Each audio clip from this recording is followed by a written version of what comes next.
अस्सलाम वालेकुम, good morning. कैसे हैं आप सब लोग? So I am back, how are you?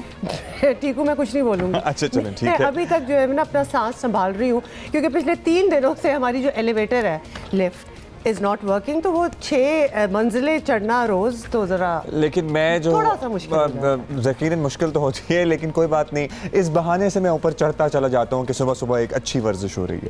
तो शाम में भी हो रही है और सुबह भी हो रही है, और सुबह भी हो रही है। वर्जिश अगर अच्छी होगी तो आप सेहतमंद और तंदुरुस्त तवाना रहेंगे। और अगर खुदा न खास्ता अगर आप कोरोना का शिकार हो जाते हैं और आप वर्जिश करते हैं तो आप यकीन मानिए कि आपको उस लड़ाई लड़ने में आसानी होगी। और ऐसा बहुत से इंस्टेंसेस में हमने देखा है। इन अदर वर्ड्स, अगर आपकी सेहत अच्छी है और हमेशा अच्छी रही और ख़ास तौर पे आपने अपनी सेहत का ख्याल रखा है तो फिर ऑब्वियसली जिस तरह कोई भी बीमारी हो वो उतनी बुरी इंशाल्लाह आपको इफेक्ट नहीं करेगी जिस तरह शायद बाकी लोगों पे करे, बिकॉज ऑलरेडी आप अपनी सेहत का ख्याल रखते हैं। तो लिहाजा वर्जिश इज़ अ पार्ट ऑफ सेहत का ख्याल रखना और हम हमेशा इनकरेज करेंगे।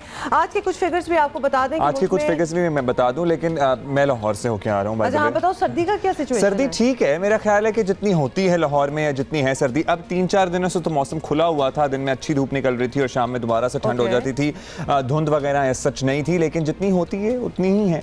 और मुझे एट टाइम्स मुझे ऐसा लगता है कि लाहौर में सर्दी जो होती है वो तो होती ही है, रिवायती तौर पे मैदानी इलाकों में मुल्क में ज़्यादा सर्दी होती है, लेकिन जब कराची में ठंड पड़ती है ना तो वो टेम्परेचर तो कुछ और शो हो रहा होता है, लेकिन वो जो बर्फानी हवा आपके जिस्म के अंदर घुसती है ना वो असल में आपको तंग करती है। सो ट्रू, जिन्होंने ये एक्सपीरियंस नहीं किया वो ये शायद समझ नहीं सकते कि जी कराची में क्या ठंड पड़नी है।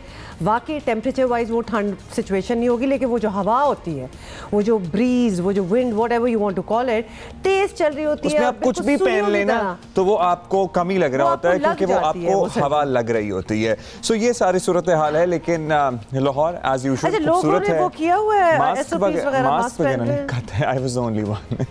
वैसे इधर भी आई एम सॉरी टू से I was only one around me. Karachi में भी यही हाल है। और लाहौर वैसे ही साफ सुथरा है, खूबसूरत है। लाहौर एयरपोर्ट पे अनयूजुअल कुछ बहुत ही ज्यादा चेकिंग होती है, ऐसा लग रहा था अमेरिका लैंड कर गए और लाहौर से जब फ्लाइट लेनी पड़ी।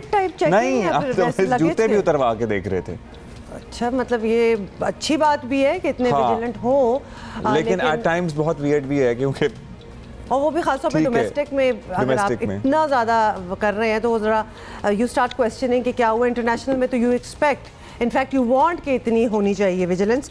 अच्छा जी, और कुछ अब बातें कर सकते हैं? हाँ बिल्कुल कर सकते हैं। मुल्क में 24 घंटों में कोरोना से मजीद 84 अफराद इंतकाल कर गए हैं और 24 घंटों में कोरोना के 2142 नए केसेस सामने आए हैं।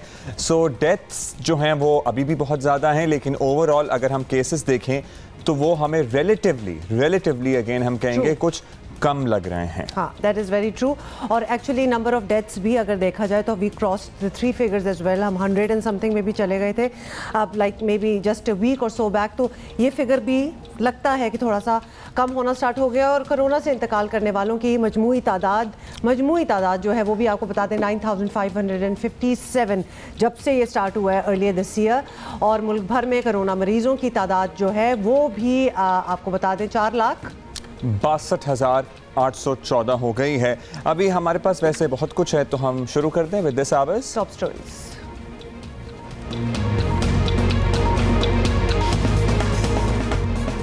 वज़ारतों ने गलत मालूमात दी, कारकर्दगी ठीक नहीं रही, बगैर तैयारी हुकूमत संभाली, 1-1.5 साल तो कुछ समझ ही ना आया। वज़ीर आज़म के हैरान कुन एतराफ़ात, अपोजिशन को चढ़ाई का नया मौका मिल गया। ख़वातीन को माशी धारे में लाने के लिए स्टेट बैंक सरगर्म, 2 करोड़ ख़वातीन के बैंक अकाउंट खोलने का आज़म। ख़वातीन को माली तौर पर खुद मुख्तार बनाने की कोशिशें बढ़ाना होंगी।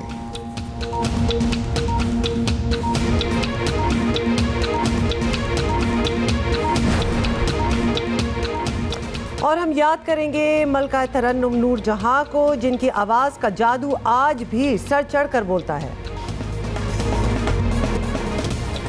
So you can be sure to get some really rich बालों की कुछ अजीब सूरत आ रही है ऊपर चढ़ते चढ़ते। हाँ, क्या ऊपर चढ़ते चढ़ते इधर उधर हो गए। चलिए आप अपने बाल संभाले और फिक्स करते हैं जरा। और ऐसा लग रहा है कि हुकूमत अपने मामलात शुरू में संभाल नहीं पा रही थी, लेकिन अब कोशिश है कि संभाल लें। ऑनेस्टी के नंबर तो देने चाहिए। वैसे ऑनेस्टी के नंबर डेफिनेटली देने चाहिए, क्योंकि ये भी एडमिट करना कि there have been some rough rides along the way, तो ये काफ़ी मुश्किल बात है, लेकिन कर लिया एडमिट। हुकूमत को गलत आदाद व शुमार बताए जाते हैं, बगैर तैयारी के हुकूमत में नहीं आना चाहिए। वजारतों की कारकर्दगी ठीक नहीं। आपको तो हुमा, अगर इस मरतबा भी तैयारी नहीं थी तो वो जो पिछली मरतबा हुकूमत में आने के लिए धरना दिया जा रहा था, अगर उस मरतबा आ जाते तो क्या होता? उसके अलावा तो हमारे पास कुछ स्टेटमेंट्स भी हैं जिनमें ये भी बताया, याद है आपको, ऐसी भी बातें थी कि हमारी टीम भी परफेक्ट है, हाँ। हम पूरे तैयार बैठे हैं take on this role obviously. लेकिन फिर वो कहने की बातें कुछ और होती हैं। अगर अभी 2018 में भी तैयारी नहीं थी तो 14 में इतने कॉन्फिडेंट कैसे थे फिर? बस फिर यही बात है। आगे जरा सुन लें ये बातें बाय द वे जो हम सारे कर रहे हैं, तो ये अल्फाज किसी ऑपोजिशन लीडर के नहीं है, ये 2.5 साल से मुल्क चलाने वाले वजीर आजम इमरान खान के हैं। वजारतें चलाने की तरबियत पार्लियामेंट से होती है, मगर पार्लियामेंट को कोई अहमियत भी तो दे। वजीर आजम ने वजारतों से परफॉर्मेंस मुआहदों की तकरीब से खिताब में बड़ी दिलचस्प बातें की, जरा सुने। तो मैंने अब जब अपने आप को देखता हूँ तो हमें तो 3 महीने तो सिर्फ समझने पे लग गए। हर चीज़ जो हम बाहर से बैठ के देख रहे थे वो बिल्कुल मुख्तलिफ थी जब गवर्नमेंट आई। 1.5 साल तक हमें एक्चुअल फिगर्स का ही नहीं पता चल रहा था। वही मिनिस्ट्री से कभी कोई फिगर आ जाती थी, हम समझते थे बड़ा अच्छा कर रहे हैं, फिर पता चलता था कोई और फिगर आ गई है और हम इतना अच्छा नहीं कर रहे। तो एक तो मैं अपनी असेसमेंट दे रहा हूँ कि कभी भी गवर्नमेंट को, एक नई गवर्नमेंट आती है, उसको कभी भी इस तरह पावर में नहीं आना चाहिए, उसकी पूरी तैयारी होनी चाहिए। असल में तो 5 साल के बाद फैसला, ये पब्लिक ने ये फैसला करना है कि क्या हमने उनकी ज़िंदगी बेहतर की या नहीं की, जो हमने उनसे वादे किए थे वो पूरे किए या नहीं किए। जब तक कि सारी मिनिस्ट्रीज परफॉर्म नहीं करेंगी हम गवर्नेंस नहीं दे सकते। इमरान खान ऑपोजिशन के दिनों में जब ये कहते थे कि उनके पास हुकूमत चलाने की मुकम्मल तैयारी है और बेहतरीन टीम है, तो वो ये भी बताते थे कि पार्लियामेंट कितनी अहम है। वहाँ वज़ीर आज़म से जो सवाल जवाब होते हैं उन्हीं में हकीकत खुल जाती है। हर महीने 2 दफा प्राइम मिनिस्टर क्वेश्चन टाइम में यहाँ खड़ा होकर लोगों का जवाब दूंगा। पूरी कोशिश करूंगा। हमने ये सोचा है कि हम क्वेश्चन टाइम, प्राइम मिनिस्टर का क्वेश्चन टाइम करेंगे हर 2 हफ्ते में, और इंशाल्लाह सेनेट के सामने भी आऊँगा, अपने आप को प्रेजेंट करूँगा, क्योंकि जो डेमोक्रेसी की बेसिस होती है वो लीडरशिप का एहतसाब कर सके, और एहतसाब के लिए सबसे बेहतरीन जगह होती है सेनेट और पार्लियामेंट। तो इंशाल्लाह मैं अपने यहाँ भी आऊँगा। इसके लिए हम तैयारी कर रहे हैं। स्पीकर साहब को हमने कहा कि रूल्स बनाएं इसके लिए, क्वेश्चन टाइम के लिए, और हमने ये एक नई ट्रेडिशन शुरू करेंगे। यहाँ वज़ीर आज़म की बात में वज़न ज़्यादा होता अगर उन्होंने पार्लियामेंट को भी कभी खुद अहमियत दी होती। हफ्तावार हाज़री तो छोड़ें, कौमी असम्बली के इजलासों में उनकी हाज़री खुद अगर पूरी मजमूई तौर पर देखी जाए तो पहले साल 19% और दूसरे साल सिर्फ 9% रही है। और ऑफ कोर्स फिर डायलॉग का सबसे बड़ा फोरम कायदे ऐवान की नज़र में ये मकाम रखता है, तो वुज़रा भी यही कहेंगे कि पार्लियामेंट छोड़ो, टीवी पर मनाजरा कर लो। और नदीम बाबर के मनाजरे का जश्न मनाया जा रहा है, तो जुल्फी बुखारी ने एक और मनाजरे का चैलेंज दे डाला। सिंध हुकूमत ने, जो पीपीपी की हुकूमत थी, उनने 2011 में कंकरेंट लिस्ट से यूबीआई को और डब्ल्यूबीएफ को निकाल के आईपीसी के नीचे रखा, जो आईपीसी फेडरल हुकूमत के नीचे। ये जो ये कहते हैं कि इलेक्शंस हम बहुत करते हैं, ये इनकी हकीकत है, ये फैक्ट्स है, और मैं उनको चैलेंज करता हूं कि आके ये फैक्ट्स करें। चैलेंज कर दिया जी उन्होंने भी। सईद गनी ने ये चैलेंज कबूल कर लिया है, लेकिन यहाँ बात ये नहीं, सवाल ये है कि पार्लियामेंट का क्या काम रह गया है अगर सभी ने टीवी पे बैठ के मनाजरे करने हैं। अब ये तो सूरत हाल आपके सामने है। इसमें वज़ीर आज़म ने जो एतराफ़ात किए अपनी जगह और ख़ुद कह दिया, तो पहले क्यों इतने कॉन्फिडेंट थे या उन्हें क्यों ये एतमाद दिया गया था कि आप चले जाएँ और आपकी ज़बरदस्त तैयारी है और आप सेट कर देंगे सारा कुछ। पकड़ होनी चाहिए अगर फिगर्स वगैरह की बात हो रही है और अगर कुछ बताया जा रहा हो वज़ीर आज़म को जिन्होंने उस पर बेस करनी है अपनी पॉलिसीज और सब कुछ, और वो गलत चीज निकले, तो इसकी भी तो कोई पकड़ होनी चाहिए। इसकी सर्टनली पकड़ होनी चाहिए, लेकिन कौन मानता है? वही बात है ना कि मानेगा कौन कि हम गलत कर रहे हैं या हमने गलत बयानी की है। लेकिन वज़ीर आज़म ने एटलीस्ट ये तस्लीम किया कि थिंग्स वर नॉट राइट। वज़ीर आज़म इमरान खान के मामले खुसूसी बराए सियासी उमूर मलिक अहमद डोगर से हम बात करेंगे। अब जो हो गया वो तो हो गया। होपफुली आगे क्या हो अच्छा हो। अब डोगर साहब शुक्रिया। डोगर साहब, हुकूमती वज़रा को आजकल मनाजरों के चैलेंजेस याद आ रहे हैं, लेकिन वज़ीर आज़म के मुताबिक डायलॉग का बेहतरीन फोरम पार्लियामेंट है, और ये बात बिल्कुल ठीक भी है, लेकिन वज़ीर आज़म खुद भी वहाँ नहीं जाते हैं। उन्हें पार्लियामेंट में जाने का टाइम नहीं मिलता, या वो इतनी अहमियत नहीं देते जितनी उन्होंने शुरू में बातें की थी। क्या हुआ अचानक? हमारे मिनिस्टर्स तो हर फोरम पर आकर अपोजिशन का जवाब देने के लिए तैयार हैं, और आपने देखा कि जो सवालात और जवाबात हुए और उसमें शाहिद खाकान अब्बासी साहब को मुंह की खानी पड़ी। हमारे वज़रा के हाथ भी साफ़ हैं और हम किसी किस्म का कोई कॉम्प्रोमाइज़ भी नहीं हमारे वज़रा में है कि वो कोई कॉम्प्रोमाइज़ करें या किसी लॉबी का शिकार हो जाएं या किसी माफिया से वो इन्फ्लुएंस हो जाए। और पार्लियामेंट बिल्कुल जो सबसे बेहतरीन फोरम है वो तो पार्लियामेंट है। तो पार्लियामेंट में भी हम अपोजिशन को ये दावत देते हैं कि वो आएँ और हर इशू के ऊपर जो भी बात करना चाहते हैं, पार्लियामेंट ही एक डिबेटिंग फोरम है, डिबेट्स वहीं होनी चाहिए और हम उसके लिए भी तैयार हैं। अच्छा, आप हर फोरम की बात कर रहे हैं, लेकिन हम पार्लियामेंट की स्पेसिफिकली पूछना चाह रहे हैं डोगर साहब आपसे कि नंबर्स का इशू होने की वजह से हुकूमत का तकरीबन सारा काम जो है वो ऑर्डिनेंसेस पर चल रहा है, तो इसके लिए तो कानून साजी करना डेफिनेटली करना चाहिए। तो अब ना अपोजिशन का बखेड़ा है ना कोई और चैलेंज है, फिर हुकूमत कौमी असम्बली का इजलास क्यों नहीं बुला लेती? मतलब ये अगर हो जाए तो काफ़ी जो लोग बातें कर रहे हैं वो खामोश हो जाएंगे। देखें, पार्लियामेंट का इजलास हम आइंदा कुछ दिनों में बुला रहे हैं और उसमें हमारा फोकस होगा लेजिस्लेशन, जो कि पार्लियामेंट का काम है। और जहाँ तक ऑर्डिनेंसेस की ताल्लुक़ है तो वो भी कानून में एक प्रोविज़न मौजूद है कि ऑर्डिनेंस के ज़रिए भी आप कोई भी ऐसा प्रोग्राम, कोई ऐसी पॉलिसी, कोई ऐसे इक़दामात जो मुल्क के वसीतर मफाद के लिए हो, जो नेशनल इंटरेस्ट में हो, वो बज़रिया आर्डिनेंस भी आप कर सकते हैं। और मेन जो है वो पार्लियामेंट का काम है। सिवाय इसके के नंबर्स, क्योंकि आप जैसा ख़ुद बता रहे हैं अपने सवाल में, हमारे पास इतने नहीं हैं कि हम कोई भी 2/3 मेजॉरिटी के साथ या कोई भी कॉन्स्टिट्यूशनल अमेंडमेंट करवा सकें। लेकिन उसके अलावा कोशिश हमारी यही रही है कि हम ज़्यादा काम जो है वो कानून साजी के ज़रिए करवाएं और लेजिस्लेशन करें जिससे आवाम को और मुल्क को फ़ायदा हो। अच्छा डोगर साहब, अब जो कि आप सियासी उमूर के मामले खुसूसी भी हैं, तो आप ही डोमेन में एक और मामला भी आएगा अपैरेंटली। जब आएगा अपोजिशन अगर पार्लियामेंट से इस्तीफ़े देगी तो क्या सोचा है, क्या करेंगे, क्या मशवरा है आपका? स्पीकर साहब अपोजिशन से बात करेंगे या फिर इस्तीफ़े फौरी मंजूर हो जाएंगे? Have you thought about it? मैं ये समझता हूँ कि पीडीएम अपोजिशन के मामलात में ख़ुद डिवाइड है, कोई क्लियरिटी नहीं है, क्योंकि सेनेट का इलेक्शन भी है। अगर इस्तीफ़े देने हैं तो शौक़ से दें और फिर स्पीकर साहब जो कानून के मुताबिक है उसके ऊपर कार्रवाई करेंगे। और पीपल्स पार्टी के लिए ये बहुत बड़ा चैलेंज है, क्योंकि पीपल्स पार्टी की क़यादत ने जब मोहतरमा शहीद बेनज़ीर भुट्टो की भी शहादत हुई तो उस वक्त भी कहा कि जमहूरियत जो है वो बेहतरीन इंतकाम है। तो ये इतना बड़ा उनका नारा था और अपने आप को वो बहुत बड़े डेमोक्रेट समझते हैं, और इसमें कोई शक भी नहीं कि जमहूरियत के लिए शहीद मोहतरमा बेनज़ीर भुट्टो की और भुट्टो ख़ानदान की कुर्बानियाँ भी हैं। तो देखते हैं कि इस मौके पे जब हुकूमत अपना काम सही कर रही है और मुल्क तरक्की की जानिब जा रहा है, तो क्या वो इस सिस्टम को, इस जमहूरियत को डीरेल करेंगे इस्तीफ़े देकर और गलियों में और चौराहों में आएंगे, या अपना मौक़िफ़ जो भी वो समझते हैं कि हुकूमत की अगर कारकर्दगी ठीक नहीं है या हुकूमत को पर जो भी वो तनकीद करना चाहते हैं वो पार्लियामेंट के फ्लोर पर खड़े होकर करेंगे और पार्लियामेंट का हिस्सा बनेंगे। बहुत बहुत शुक्रिया मलिक अमीर डोगर साहब हमसे बात कर रहे थे। ये हमारे सवाल और उनकी एक्सप्लेनेशन। सो लेट्स सी, वैसे वो कह रहे हैं कि वो एक पार्लियामेंट का इजलास बिल्कुल ही अनकरीब बुलाने वाले हैं।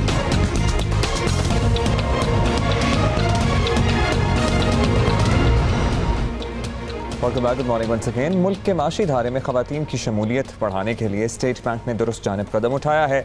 ख़वातीन की बड़ी हौसला अफजाई भी होगी। इससे होपफुली पाकिस्तान में इस वक्त 51% मर्दों के मुकाबले में सिर्फ 18% ख़वातीन का फ़ाल बैंक अकाउंट है। फाइनेंशियल सेक्टर में सिनफी फ़र्क ख़त्म करने के लिए स्टेट बैंक नई पॉलिसी सामने लाया है। स्टेट बैंक ऑफ पाकिस्तान ने एक स्ट्रेटजी निकाली है कि ख़वातीन का हमारे माली निज़ाम में जो इनकी पार्टिसिपेशन है उसको बढ़ाया जाए और हमारे बैंक्स के साथ मिल के एक ऐसा निज़ाम निकाला जाए कि ख़वातीन के बैंक अकाउंट खोल सकें, उनको अगर उनको लोन्स की ज़रूरत है उनको आसानी से वो मिल सके और उनको अगर हम अपने माली निज़ाम का एक फ़ाल हिस्सा बनाएंगे तो साथ साथ हमारी माशी तरक्की जो है वो भी एक भरपूर अंदाज से आगे बढ़ेगी। और आपको बताएं कि स्टेट बैंक ने तय किया है कि 2023 तक 2 करोड़ ख़वातीन के बैंक अकाउंट्स होंगे। स्टेट बैंक का ये कदम बहुत मुनासिब है, लेकिन ये भी ज़रूरी है कि ख़वातीन को माली तौर पर ख़ुद मुख्तार बनाने की जानिब काम किया जाए। ख़वातीन ख़ुद से मालियाती अमूर में दिलचस्पी लेंगी तो घर घर की आमदन जो है वो डेफिनेटली बढ़ेगी और कौमी तरक्की में भी तेज़ी नज़र आएगी। लेकिन ये सारा होगा कैसे और कितना लाइकलीहुड है कि ये हो जाए? अभी आज हमें ज्वाइन किया है founder women's investors forum Maham Alvi ने। Maham, thank you so much for joining us this morning. आप पहले भी हमारे शो पे आ चुकी हैं और आप बड़ी कीन हैं कि ख़वातीन जो हैं वो ख़ुद मुख्तार हों, ख़ास तौर पे फाइनेंशियली जो हैं वो बिल्कुल सेल्फ रिलायंट हो। तो ये फाउंडर वुमेन्स फोरम जो है इन्वेस्टर्स फोरम, इसमें how do you encourage women कि एटलीस्ट जो ये माली जो डिसीजंस होते हैं वो अपने हाथ में लें? अस्सलाम वालेकुम Huma and Abdullah, and thank you आप लोगों ने मुझे इनवाइट किया। मैं एक फेसबुक का ग्रुप रन करती हूँ जिसका नाम है वुमेन्स इन्वेस्टमेंट फोरम और ये हमने 4 साल पहले बनाया था। The basic purpose of making this group, हमारा ये मकसद था कि हम ख़वातीन को आगाही दें कि आप सिर्फ कमेटियाँ और सिर्फ घर में अपने पैसे छुपा के जमा नहीं कर सकती हैं, आप उसको इन्वेस्ट कर सकती हैं। आपके पास डिफरेंट एवेन्यूज हैं, आप कहाँ कहाँ उन पैसों को इन्वेस्ट कर सकती हैं जिससे आपकी आमदनी एक बनी रहे। आपका पैसा बजाय एक जगह पे एक ही अमाउंट है, उसमें आपको मुनाफा भी मिलता रहे। और हैरत की बात ये थी कि जो भी ख़वातीन आ रही थी सिवाय कमेटियों के, उनको कोई आइडिया नहीं था कि पैसे किस तरीके से इन्वेस्ट करते हैं, बैंक अकाउंट्स कैसे खोले जाते हैं, किस तरीके से आसानी से वो पॉलिसीज खरीद सकती हैं, क्योंकि उनको ये क्लैरिटी कभी भी नहीं दी गई। तो हमारा इंटेंशन इस ग्रुप को बनाने का ये था कि हम ख़वातीन को एम्पावर करें, उनको ये ताकत दें कि वो ये सारे डिसीजंस खुद से ले सकें। ऑलराइट, ये सारे सिस्टम्स वो खुद से ले सकें, देख सकें। वो कोशिश आपकी कितनी कामयाब रही? फॉर इंस्टेंस अगर हम 4 साल पहले की बात करें जब आप पहली मरतबा हमारे साथ मौजूद थी इसी मौजू पर, और आज को हम कंपेयर करें तो कितना इजाफा हुआ है उन ख़वातीन में जिन्होंने इन्वेस्ट किए पैसे या इंटरेस्ट शो किया इस सारे सिलसिले में? जब हमने स्टार्ट किया था तो हम कोई तकरीबन 50 ख़वातीन थी, जिसमें से मेजॉरिटी वो थी जो हमने डिफरेंट जो ना एक्सपीरियंस्ड इन्वेस्टर्स होती हैं ख़वातीन, हमने उनको जमा किया था। क्योंकि अगर कोई एक्सपीरियंस्ड खातून एक दूसरी खातून को बताएंगी कि ये फ़वायद होते हैं, उनको उतना इंटरेस्ट होता है, उनको लगता है कि अच्छा शायद मर्दों की बात में थोड़ी सी एग्जैजरेशन हो, थोड़ी सी ज्यादती से वो बता रहे हो, औरतों की बात पे आई थिंक वो ज़्यादा बेहतर उस लेवल पे कनेक्ट करती हैं। तो शुरू हमने 50 से किया था और आज 4 साल के बाद हम बहुत प्रोफाइल्स को जो है वेट करके उनको हम एक्सेप्ट करते हैं। तो हमारे पास 8000 ख़वातीन हैं उस ग्रुप पे जो सवालात पूछती हैं, जो सवालात के जवाबात देती हैं और जो लोगों को आसान ज़बान में, जो आम फहम ज़बान होती है ना, जो हर औरत समझती है। Ma'am, this is very encouraging कि कितने कम से आप 50 से स्टार्ट हुए और कितनी ख़वातीन जो हैं अब उनका इंटरेस्ट लेवल इतना ज़्यादा हो गया है। अब फॉर इंस्टेंस हमारे व्यूअर्स के लिए आप ये बताएं कि प्रॉब्लम्स होती क्या हैं, डिफ़िकल्टीज़ क्या होती हैं? लेट्स सपोज कि बैंक अकाउंट ही एक खातून को खोलने में क्या क्या चैलेंजेस आ जाते हैं? देखिए, मैं आपको एक बिल्कुल रियल लाइफ एग्जांपल बता रही हूँ। हमारे ग्रुप पे किसी ने सवाल किया था, उन्होंने कहा कि मैंने कुछ पैसे जमा किए हैं और सबसे छुपा के मैं हर किसी को नहीं बताती हूँ, मैं थोड़े थोड़े पैसे जमा करती हूँ, लेकिन मैं घर में नहीं रख सकती और बैंक अकाउंट में इसलिए नहीं खोल सकती कि मैं जा नहीं सकती हूँ बैंक। वो जब बैंक जाती हूँ तो मुझसे कहते हैं आप हस्बैंड की सैलरी स्लिप लेके आए, आप घर के पेपर लेके आए। यानी रिक्वायरमेंट्स इतनी ज्यादा होती हैं कि एक औरत जो कि एक हाउस वाइफ है उसके लिए बहुत मुश्किल हो जाता है कि वो बैंक अकाउंट खोले। अब चाहे वो अगर बैंक तक पहुंच भी रही, वो ऑनलाइन कर भी रही, लेकिन वो डॉक्यूमेंट्स कहाँ से जमा करेगी? तो बहुत सी दफ़ा उनको उनकी लेवल पे आके मतलब आसान ज़बान में उनको एक्सप्लेन करना होता है, देखिए ये चीज़ें आपको चाहिए। उनकी लिए ज़रा सा भी आसान बना देना तो बहुत सारी ख़वातीन जो है वो बाहर निकल के अपने पैसे बैंक अकाउंट्स में रखना शुरू कर। नहीं तो अभी एक ID कार्ड के ऊपर एक खातून अगर चाहे बैंक अकाउंट खोलना तो वो खोल सकती है कि नहीं? नहीं, बैंक अकाउंट ID कार्ड की बेसिस पे खुलता है, बायोमेट्रिक्स होती है, लेकिन there are other certain requirements. जिस तरह वो आपसे कहते हैं कि आप अपने हस्बैंड की सैलरी स्लिप लेके आए, खास तौर पे एक हाउसवाइफ की क्या सोर्स ऑफ इनकम होगी अनलेस एंड अनटिल कि वो खुद सेव कर रही है? आप सोचिए अगर वो ट्यूशन पढ़ा के सेव करिए, 5,000 रुपए भी अगर उसको पर स्टूडेंट मिल जाते हैं तो पूरे महीने में 5 स्टूडेंट पढ़ा के 25,000 रुपए जमा कर रही होगी ना महीने के। उसकी वो स्लिप तो नहीं देख सकती कहीं से। बिल्कुल, तो उनके पास इसीलिए ये जो डिफिकल्टीज है ना, ये खवातीन के लिए अगर हल्का से इनको आसान किया जाए तो मुझे 100% यकीन है कि खवातीन बाहर निकलेंगी, वो बैंक अकाउंट्स खोलेंगी। अभी उन्हें और एक उनको एक फेयर ये होता है कि कहीं बैंक से मेरे पैसे चोरी ना हो जाए, तो आप उनके लिए इस चीज को इतना सिंपल बनाए। अगर कोई रेगुलेटरी अथॉरिटीज की तरफ से बात उनको क्लैरिफाई होगी ना कि नहीं, धोखा नहीं है, नहीं फरेब नहीं है, वो जरूर बाहर निकल के इन्वेस्टमेंट शुरू कर देंगे। अच्छा, ये ऑलरेडी आपकी बातों से महाम मुझे इतने ज़्यादा और चैलेंजेस नज़र आ रहे हैं। एक तो ज़्यादातर होम बेस्ड बिजनेसेस होते हैं, मतलब ये ट्यूशन हो या खाना पकाना हो या कोई भी चीज़ें हो, कर बहुत सी खवातीन रही हैं, हज़ारों में खवातीन कर रही हैं, लेकिन वाकई इनको रजिस्टर करा देना, इसको वो फाउंडेशन देना कि ये ग्रो कर सके चीज़, तो वो ऐसा हो नहीं रहा। महाम आपने कोई ये स्टेट बैंक को भी हम इधर एड्रेस करेंगे कि प्लीज़ ये वो इश्यूज़ हैं जिन पे आपने नजरसानी करनी है, लेकिन Maham how do you guys tackle, मतलब एज अ फोरम आप लोग किस तरह फिर इन खवातीन की मदद करते हैं? बिकॉज ऑनेस्टली अभी ये बात करते हुए जहाँ सोर्स ऑफ इनकम तक इतनी माइनर सी चीज़ है फॉर वर्किंग पीपल, ये अगर हाउसवाइफ अगर कोई बिजनेस करिए तो वो किस तरह बताएगी, तो आप किस तरह इसको टैकल करते हैं? एडवाइस क्या होती है? हम जो है ना उनको बेसिक गाइडलाइंस दे सकते हैं। वो जैसे कहते हैं ना कि मैं उनको रास्ता बता सकती हूँ, मैं उस रास्ते के गेट तक उनको उतार सकती हूँ, लेकिन अगर रेगुलेटरी अथॉरिटीज इसको आसान नहीं करेंगी वो गेट खोलना, तो मैं उनको अंदर धक्का नहीं लगा सकती। तो हम उनको एम्पावर कर सकते हैं, लेकिन मैं उनके लिए हर चीज कर नहीं सकती। और हम यहाँ इसीलिए बैठ के वहाँ बात कर रहे हैं ताकि हम चाहें कि स्टेट बैंक और जो पॉलिसी मेकर्स हैं वो ये प्रोसेस आसान करें। फॉर इंस्टेंस हमारी जो डोमेस्टिक वर्कर्स की इंडस्ट्री है वो इतनी बड़ी है, अगर वही रेगुलराइज हो जाए तो उसमें कितना रेवेन्यू बैंकों के पास मौजूद है और अल्टीमेटली जो आपके घर में आपका स्टाफ होता है, डोमेस्टिक स्टाफ होता है। लेकिन माम आप भी अपना कोई एग्जांपल बता रही थी। जी, मैं ये कह रही थी बहुत सारी खवातीन कुछ कमेंट्स इस तरह के उनके सवालात होते हैं कि मैं छोटा सा बिजनेस शुरू करना चाह रही हूँ, लेकिन मेरे पास जी पैसों की कुछ कमी हो रही है, मतलब उनके लिए बिजनेस स्टार्टअप करने के लिए लोन्स नहीं है। अब ऐसे मौकों पे अगर रेगुलेटरी अथॉरिटीज की तरफ से कोई आसान औरतों के लिए लोन हो बिजनेस शुरू करने के लिए, तो ये खवातीन जो है ना ये स्कैम्स में नहीं फंसे। वरना होता ये है कि इनको ये कहीं पे पोस्ट डालती हैं, 50 लोग आके इनको मशवरे देते हैं कि आप यहाँ पैसे इन्वेस्ट कर दें, आप मेरे पास लगा दें, मैं आपको यूं मुनाफा दूंगा। इस तरह इनके पैसे जो है वो लुट जाते हैं, दे लूज देयर मनी।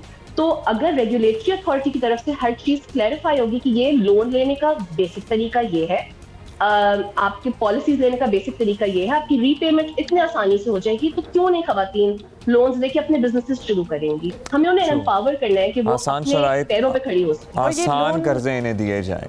बिल्कुल ज़बरदस्त, आपने अच्छी सजेशन भी दी है, क्योंकि लोन भी ऐसी चीज़ है गलत जगह से ले लो तो फिर देन यू आर गॉन, क्योंकि आप उसमें से निकल भी नहीं सकते और आपको इतनी समझ भी नहीं होती आप कितनी बुरी तरह फंस जाते हैं। माहम बहुत बहुत शुक्रिया, वंस अगेन आपने बड़े अच्छे पॉइंट्स रेज किए और यहाँ हम अथॉरिटीज़ को, स्टेट बैंक को यही कहेंगे कि स्पेसिफिकली फॉर विमेन अगर आपके टारगेट्स इस किस्म के हैं कि आप खवातीन बिजनेसेस में आएँ और बैंक अकाउंट्स हो एंड ऑल दैट, फिर आपको इजी करना पड़ेगा इस चीज़ को। और ये खवातीन, अब जैसे हमारी डोमेस्टिक वर्कर्स की इंडस्ट्री है, हमारी ट्यूशन पढ़ाने वाली खवातीन है, हमारी हाउस होल्ड बेसिकली घर से होम बेस्ड कुकिंग करने वाली है, और इस तरह स्मॉल बिजनेसेस रन करने वाली खवातीन है, ये अपने सोर्स ऑफ इनकम नहीं डिक्लेयर कर सकते क्योंकि इनके पास कोई डॉक्यूमेंटेशन नहीं है। इनके लिए आसान करें, एक सर्वेयर रख दें और इनके ID कार्ड्स के ऊपर इनके बैंक अकाउंट्स खोलें।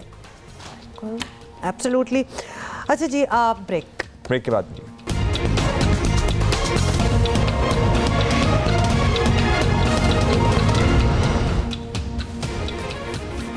Welcome back. और आपको बताएं कि पाकिस्तान टीम के ऑलराउंडर मोहम्मद हफीज साल 2020 में T20 इंटरनेशनल के कामयाब तरीन बैट्समैन बन गए। So that is very good news. और हफीज़ ने इस साल मजमूई तौर पर 415 रन्स बनाए, जो T20 इंटरनेशनल में रवा साल किसी भी बैट्समैन के सबसे ज़्यादा रन्स हैं। और मोहम्मद हफीज़ 2013 के बाद पहले पाकिस्तानी क्रिकेटर हैं जिन्होंने किसी कैलेंडर ईयर में सबसे ज़्यादा T20 इंटरनेशनल रन्स बनाए होंगे। और उनसे पहले 2013 में अहमद शहजाद ने 447 रन्स बनाकर यह एजाज़ अपने नाम किया था। हफीज़ भारत के एल राहुल को पीछे छोड़ चुके हैं, जिन्होंने साल 2020 में 404 T20 इंटरनेशनल रन्स बनाए थे। So congratulations Hafeez. और I am so happy by the way कि जब हमारे प्लेयर्स को कुछ ऐसे एजाज़ मिले। And Hafeez is doing a great job by the way New Zealand is well. कभी कभार लगता है हफीज़ ही है और कल के मैच का भी हम तस्करा कर देना। उससे पहले वाले 2 मैचेस का तो हमने बड़ा तस्करा किया था, लेकिन कल का मैच पाकिस्तान टीम जीत गई है। खैर हम जीत ही गए। वो और तो मोहम्मद रिजवान और तजर्बाकार मोहम्मद हफीज की उम्दा बैटिंग। पाकिस्तान ने तीसरा T20 न्यूजीलैंड को 4 विकेट से हरा दिया है। मेजबान टीम के दिए गए 174 रन के हदफ को कौमी टीम आखिरी ओवर में हासिल करने में कामयाब रही। विकेट कीपर बैट्समैन ने 89, हफीज ने 41 रन बनाए। कीवीज क्लीन स्वीप नहीं कर सके thankfully. We seem really happy by the way, as in the team. कल की जीत पे शुक्र की जीत हो गई है। जो कहीं कहीं हमें ऑडियंस में पाकिस्तानी झंडे नजर आ रहे हैं, पाकिस्तानी स्पेक्टेटर्स और सपोर्टर्स नजर आ रहे हैं। We are really happy as well। और ऐसा लगता है कि New Zealand is a part of another world। वहाँ पे हमें क्राउड भी नजर आ रहा है और वहाँ पे हमें मास्क भी पहने हुए नहीं लोग नजर आ रहे हैं। क्राउड नजर आना न्यूजीलैंड में, ये बड़े शायद 2 ही मुल्क होंगे दुनिया में जहाँ क्राउड अलाउड है, क्योंकि उन्होंने कोविड को इतना कंट्रोल किया हुआ है, वरना बाकी तो दुनिया का आपको हाल पता ही है। एनीवे जी, अभी हम ब्रेक ले रहे हैं।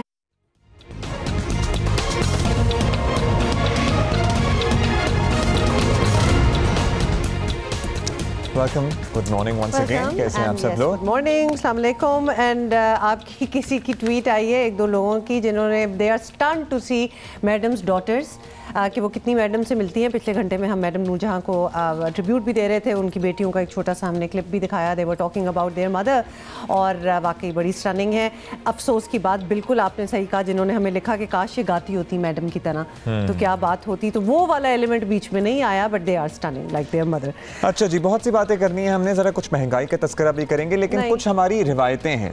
एज इन हमारी रिवायतों का जब मैं तस्करा कर रहा हूँ कि जब भी हमारे यहाँ सर्दी का मौसम होता है तो एक तवाज़ो के तौर पर जब भी आपके घर कोई आता है, किनू नहीं, अंडे, उबले अंडे और ड्राई फ्रूट लाजमी रखे जाते हैं। और आपका चाहे जो भी लाइफस्टाइल हो, उबले अंडे जो है ना वो स्टेपल, ठीक है। और ये मैं आपको एक मेमोरी आपको आपकी पुरानी बचपन की दूं कि जब आप मरी वगैरह कहीं ऊपर जा रहे होते थे जी, नॉर्दर्न एरियाज में, तो रास्ते में जहाँ चीज़ें खाने पीने की बिक्री होती हैं, वहाँ गरम अंडे, जिनको गरम अंडे कहा जाता है, तो वो याद है ना, वो चीज़ें भी बिक्री होती है। I often used to wonder कि who is going to stand in the middle of the road and have गरम अंडे, लेकिन एक्चुअली आपको सर्दियों में अंडे बहुत अच्छे होते हैं और गरम भी रखते हैं। और हम जब जाते थे ना, जब भी हम सर्दियों में अपनी नानी के घर जाते थे तो वो लाजमी अंडे मिलते थे उनके यहाँ जाके।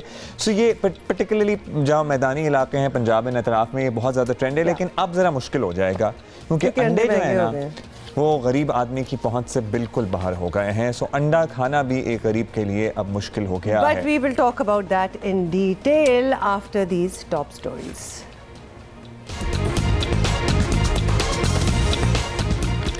अंडे भी गरीब आदमी की पहुंच से बाहर, कीमत जिंदा मुर्गी बराबर। वजीर खजाना हफीज शेख ने नोटिस ले लिया। उम्मीद है नोटिस लेने से कीमत और नहीं बढ़ेगी। ऑपोजिशन फिरदौस आशिक अवान और हुकूमती टीम के जारहाना हमलों का मुकाबला करने में मसरूफ। पंजाब की आवाम के असल इश्यूज कहीं गुम हो गए।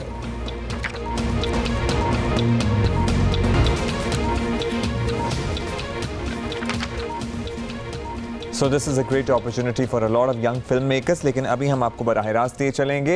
PSP के सरबरा मुस्तफ़ा कमाल लैब कोर्ट के बाहर बात कर रहे हैं कराची में। कर लिया जाए। फेडरल कैबिनेट में कौन लोग बैठे हुए हैं? PTI जिसने कराची से 14 नेशनल असेंबली की सीटें ली हैं, और दूसरी MQM जिसके पास 2 वफाकी वुज़रा हैं कराची से। वो MQM जिसने अपनी पूरी कैंपेन इस बात पे चलाई है कि 70 लाख लोग कराची से लापता कर दिए गए। Chief justice Pakistan on record भरी अदालत के सामने उन्होंने रिमार्क्स पास किए कि कराची की आबादी 3.5 करोड़ से कभी भी कम नहीं है। आसिफ अली जरदारी, चेयरमैन पाकिस्तान पीपल्स पार्टी, उन्होंने ऑन रिकॉर्ड बयान दिया कि कराची की आबादी 3 करोड़ से कहीं से भी कम नहीं है। उस कराची की आबादी को 1 करोड़ 60 लाख गिना गया। ऐसे इलाके हैं जहां पर पोलिंग स्टेशनों की जो लिस्ट, पोलिंग लिस्ट है, उसमें वोटर लिस्ट है, वोटर की तादाद ज्यादा है, आबादी कम है। सो ये गुफ्तगू तो जारी है, इस बारे में जियो न्यूज़ आपको अपडेटेड रखेगा। अभी हम जरा वापस अंडों पे आ जाए वापस अंडों पे आ जाए। अब्दुल्ला फेवरेट टॉपिक टुडे, कोई अंडे नहीं मिल रहे आजकल। मेरी बात सुने, अंडे, एक जमाना था ना किसी को अंडे मारे भी जाते थे लोग, गंदे अंडे मारे जाते थे। नहीं, गंदे अंडे अब कौन ढूंढेगा, अंडे मारे जाते थे। और हमारी यूनिवर्सिटी के ज़माने में ऐसे ही किसी की सालगिरह होती थी ना, तो उसकी शामत आती थी, पता नहीं आपने कभी देखा या सुना या नहीं, मैंने बिल्कुल नहीं लेकिन अंडे लेके सारे दोस्त उसके घर पहुंच जाते थे और अंडे मारते थे उसे। अच्छा, bye the way, sorry foot note, बात तो हम कोई और कर रहे थे, लेकिन ये फूड फाइट्स और ये अंडे मारना एंड ऑल दैट ना, ये फूड का जाया, खाने का जाया होना मेरी एक पेट पीव है। मुझे गुस्सा चढ़ जाता है। एक केक भी होता है ना, वो बिल्कुल नहीं होना चाहिए बर्थडे पे मुंह और पे उसके केक बाद मार दिया। माशाल्लाह जिसकी सालगिरह आप उसे गले भी ना लगा सके, इतना वो अंडे जैसे बदबू। ऑब्वियसली, और ये तो बदतमीजी। और फिर क्यों जाया कर रहे हो? वो एक होता है स्पेन में एक टमेटो फेस्टिवल, टमाटीना फेस्टिवल उसको कहा जाता है, उसमें भी सारे टमाटर जाए। पाकिस्तान में आके देखो टमाटर की कीमत क्या हुई है कि जाया हो रहे हैं इधर। खैर इस तरह की चीज़ें तो वैसे ही नहीं हमें समझ आती, लेकिन ये होता है। और मुल्क भर में मुर्गी की कीमत के बराबर अंडे हो गए हैं। वज़ीर ख़जाना को भी नज़र आ गया है, उन्होंने नोटिस लिया है, लेकिन अल्लाह करे कि इस मरतबा नोटिस का नतीजा वो ना निकले जो कि हर मरतबा वज़ीर आज़म के नोटिस लेने का निकलता है। रिकॉर्ड तो यही है, लोग नोटिस लेने पर खुश होने के बजाय उल्टा फिक्रमंद हो जाते हैं।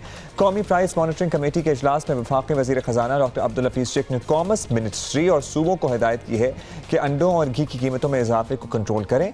स्टेक होल्डर्स से मीटिंग करके वजूहात जानने की कोशिश करें। हुकूमत पंजाब ने चंद ही घंटों में मालूम कर लिया कि अंडे क्यों महंगे हुए हैं। क्यों महंगे हुए बता रहे हैं आप? अच्छा जी, आपको बताएं कि वज़ीर आला पंजाब की मुशीर इत्तलात के नज़दीक पिछली हुकूमतें ऑफ कोर्स लोगों को गंदे अंडे खिलाती थी, और अब ये काम बंद हुआ है तो कीमतें ऑब्वियसली बढ़ गई हैं।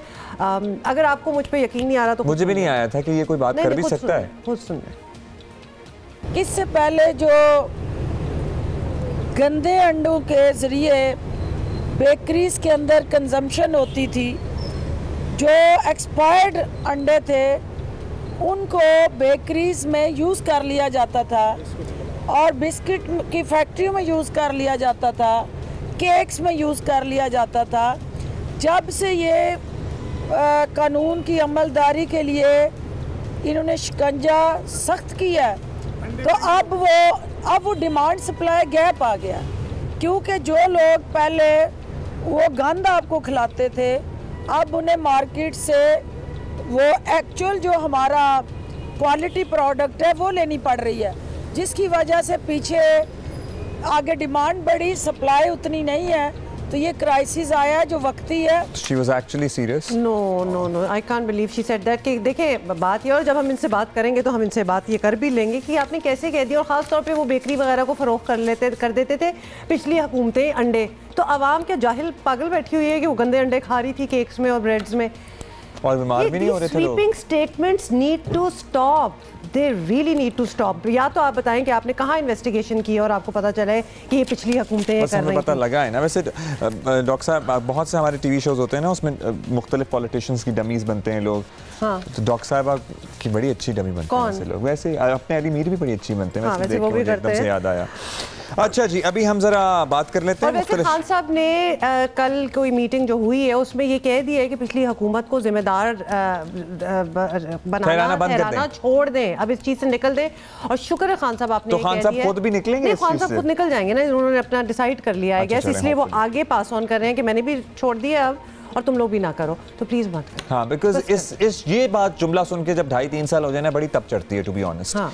कि भाई आप कब तक ये मंजन, जिस तरह डॉक्टर साहिबा ने कहा था ना, ये मंजन बिकता है, तो ये मंजन आप कब तक बेचते रहेंगे कि पिछली हुकूमतें जो हैं वो बुरा करके गई और उसकी वजह से अभी कुछ संभल नहीं रहा। हम जरा मुख्तलिफ शहरों में चलते हैं। रियाज एंडी हमें कहाँ से ज्वाइन करेंगे? रियाज एंडी ऑफ कोर्स यहाँ कराची से ज्वाइन करेंगे। ओके, ओवर टू यू रियाज।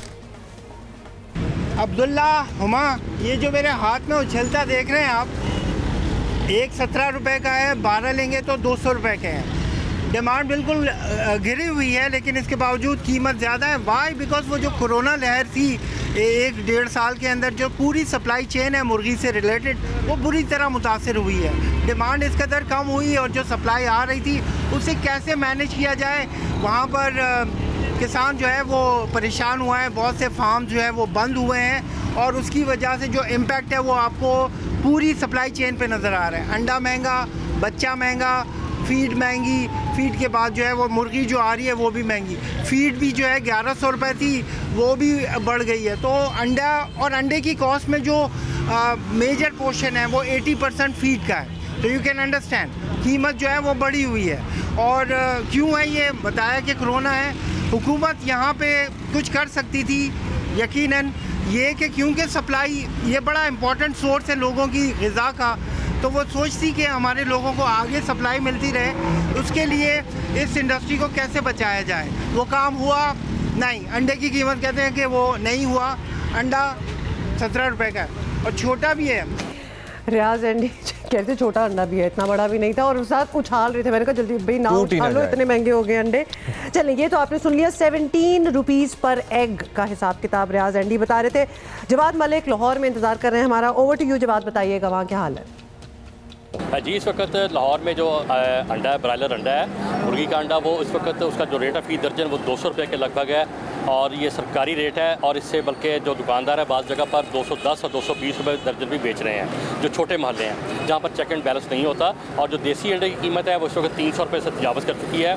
हम देख रहे हैं कि अंडे की कीमत में गुज़श्ता चंद माह से, ख़ासतौर पर 2 माह पहले इसका जो रेट था वो 150 रुपये फ़ी दर्जन था और उसके बाद अचानक इसकी कीमत इजाफा हुआ। पिछले 15-20 रोज़ से हम देख रहे हैं कि ये 200 रुपये फ़ी दर्जन से तजावज़ कर चुका है। ये कीमत जो अंडे की है, इस हवाले से हमने बात की जो मुतल्लिका स्टेक होल्डर हैं, इस शोबे से वाबस्ता माहिरीन हैं, उनका यही कहना है कि पीछे चूँकि कोरोना आया था उसके बाद इसकी फीड की कीमत बढ़ी थी और इस वक्त चूँकि सर्दी है, डिमांड बढ़ चुकी है, जो 2-3 अनासर मिलकर ये कीमत में इजाफे की वजह बनी है। लेकिन असल वजह जो है माहिरीन ये भी कहते हैं कि चूँकि चेक एंड बैलेंस मौजूदा पंजाब हुकूमत है और ज़िली इंतज़ामिया, उसका चेक एंड बैलेंस का निज़ाम जो है मुकम्मल तौर पर फ़ाल नहीं है। पंजाब गवर्नमेंट की जो अथॉरिटी है वो इसका दफाल नहीं है, शफाफ नहीं है। वहाँ पर जो आँख है देखने वाली, कीमतें मुकर्रर करने वाली, वो कोई मजबूत नहीं है, पॉलिसी नज़र नहीं आती और यही वजह है कि अंडा कीमतों में इजाफा हुआ है। बात तो बिल्कुल वही हुई ना, 200 रुपए पर डजन। हाँ। तो बिल्कुल वही। और वैसे तो ये देसी और ब्रायलर अंडों में मैंने एक न्यूट्रिशनिस्ट से बात की थी, उन्होंने कहा था ऑर्गेनिक मीट में तो फ़र्क हो सकता है लेकिन अंडे ऑलमोस्ट सेम ही होते हैं। लेकिन जब मीट में फ़र्क है तो अंडे क्यों सेम है? खैर, उनकी न्यूट्रिशन में भी वैल्यू सेम होगी। It's too early in the morning, it's too early in the morning to investigate about it. अभी हम चलेंगे इस्लामाबाद और वहाँ से हमें ज्वाइन कर रहे हैं अरफा फिरोज़। ओवर टू यू अरफा। इस्लामाबाद में अगर आज अंडों के रेट्स के हवाले से आपको बताते चलें तो 205 रुपये फ़ी दर्जन जो है वो अंडों का रेट है। डबल सेंचुरी जो है वो अंडे मार चुके हैं। हमारे साथ जो है नौजवान कुछ मौजूद हैं। सिर्फ बताएंगे ये अंडे तो आसमानों से बातें कर रहे हैं। पिछले 2-3 दिन से जो है अंडा 205 रुपये दर्जन हो चुका है और कुछ मार्केट में मैं चीज़ें लेने गया जिसमें से अंडे भी लेने थे, लेकिन 205 रुपये जब मैंने रेट सुना तो मैंने अंडा लेना ही बंद कर दिया। आप सिर्फ अंडे की बात कर रहे हो कि एक अंडा जो है ना वो इस वक्त जो है ना 18 रुपये के हिसाब से बिक रहा है मार्केट के अंदर एक अंडा। और नॉर्मल आप जब नाश्ते के लिए जाएं तो हमें 40 रुपये में आज जो है ना वो नॉर्मल फुल फ्राई अंडा दिया जा रहा है होटलों पे भी, जहाँ पे भी। तो देखें कि उसके साथ जो है ना आप एक बंदा नॉर्मल जो नाश्ता जो है ना आम ढाबे पे 300-400 रुपये का, और उसमें ये कह रहे हैं कि अंडे भी महंगे, चीनी महंगी है, दूध महंगा, सारी ज़रूरियात ज़िंदगी की चीज़ें जो है ना वो बहुत ज़्यादा महंगी हो गई हैं। ठीक है, तो अंडों के जो है वो कीमतों से जो है वो आवाम बहुत परेशान है और हुकूमत से इनका यही मुतालबा है कि अंडों की कीमतें कम से कम जो है वो कम कर दें। थैंक यू अरफा। ऐसा आपने पकड़ा ऐसे अंडा था कि जैसे अभी कैमरे की तरफ आएगा और हमें बाय द वे सारों ने एक अंडा पकड़ लिया और वो रिपोर्ट के दौरान एक अंडा घर जेब में। बुरी बात है, मजाक करें, इन सारों से हमारा बहुत मजाक है तो लिहाजा वी कैन से दैट। अच्छा जी, एक्सेप्ट जवाद मलिक को, जरा सीरियस हो जाते हैं। अच्छा, हम जरा अब जाएंगे पेशावर जाएंगे और रसूल दावड़ हमें ज्वाइन कर रहे हैं तो उनसे जान लेते हैं। बताइएगा रसूल दावड़, क्या सूरत हाल है पेशावर में? जी बिल्कुल, पेशावर में भी अंडों की कीमतों में इजाफा हुआ है। गुज़श्ता साल इनका ये कहना है कि शदीद सर्दी में भी 140 रुपये दर्जन हुआ करता था, लेकिन इस बार हम देख रहे हैं 200 रुपये दर्जन है। इसके अलावा जो देसी अंडे हैं वो इसके दुगना रेट पे मिलते हैं। पिछले साल जो अंडे थे वो 120-130 रुपए दर्जन थे, और इस साल महंगाई बहुत ज़्यादा, इसलिए अंडे 200 रुपए दर्जन बिक रहे हैं। अंडे दस्तियाब तो है लेकिन कीमतों में खासा इजाफा हुआ है। गुज़श्ता साल जो सर्दियाँ थी उसकी निस्बत इस साल रेट भी बढ़ गए हैं, और इनका ये कहना है कि जो देसी अंडे हैं उनकी कीमतों में भी इजाफा हुआ है, बल्कि वो तो मिलते भी नहीं है, नायाब है। जो आम अंडे हैं बाज़ारों में वो 200 रुपये के बाज़ारों में दस्तियाब है। इसके अलावा गुज़श्ता साल इनकी कीमत जो थी वो 130-140 रुपये हुआ करती थी। वैसे what is your favourite form of अंडा? I love अंडा बाय द वे। अभी थोड़ी ब्रेक में मैं अब्दुल्ला को ये बता रही थी, ऑल फॉर्म्स ऑफ अंडा। I like boiled egg, I like fried egg, I like omelette. अच्छा, you like sunny side up half fried या फिर full fried egg? Yeah, half fried. I like it to be a little soupy. हाँ, लेकिन अभी हम And then अच्छा अंडा जब मैं फ्राई करती हूँ तो you know कोई भी हो घर में, अगर आपका स्टाफ भी हो या anybody who's helping you out with खाना पीना नाश्ता, अंडा मैं खुद फ्राई करती हूँ अपने लिए, बिकॉज एक वो हर किसी का अपना एक स्टाइल होता है कि उसके ऊपर वो तेल डाल के कितना चाहिए। वो पानी आ गया है। मेरा ख्याल है कि आप इसको बर्दाश्त करें, भूख को टॉलरेट करें, और हम चलेंगे नदीम के पास कोयटा। और नदीम हम बताएंगे कि कोयटा में टिका के सर्दी पड़ रही है, तो वहाँ अंडों की डिमांड आई एम श्योर बहुत ज़्यादा होगी। जम नहीं जाते होंगे अंडे, बॉयल करके खाते हैं। जिस वक्त पे मौजूद हूँ कोयटा के मदद रोड पर, जहाँ जो फार्मी अंडे हैं उनकी होलसेल मार्केट है, यहाँ से जो है अंडे फ़रोख्त होते हैं, और कोयटा और कोयटा के अलावा सूबे के दीगर इलाकों में यहाँ से अंडे जाते हैं। तो यहाँ जो अंडे का रेट है वो 210 रुपये दर्जन है।